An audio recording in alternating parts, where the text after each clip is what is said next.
மொழி மற்றவர்களுக்கு வெறும் கம்யூனிகேஷன் லாங்குவேஜ், தொடர்பு கருவி. ஆனால் தமிழர்களுக்கு மொழி உயிர். அதனால்தான் தமிழுக்கு அமுதென்று பேர். அந்த தமிழ் இன்பத் தமிழ் எங்கள் உயிருக்கு நேர்னா. உலகத்தில் எத்தனை மொழி, இந்தியாவில் எத்தனை மொழிவழி தேசிய இனங்கள், நிலங்கள், எந்த மொழியிலேயாவது கன்னட குமரன் எவனாவது தன் மொழியை, தாய்மொழியை தன் பெயரோட வச்ச ஒரு மாநிலம் சொல்றா, ஒரு மொழி சொல்றா. பிரெஞ்சுக்காரன் தன் மொழி பேர், தன் பிரெஞ்ச தன் பேர்ல வச்சிருக்கானா? இங்கிலீஷ்காரன் வச்சிருக்கானா?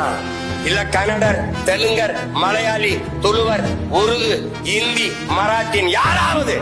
ஆனால் உலகத்திலே ஒரு இனம், ஒரே ஒரு இனம், தமிழ் குமரன், தமிழ் அரசன், தமிழ் அமுது, தமிழ் செல்வி, தமிழ் வேந்தர் என்று தன் தாய்மொழியை தன் பெயரோடு இணைத்துக் கொண்டு வாழ்கிற உலகில் ஒரே இனம் தமிழன் தான்.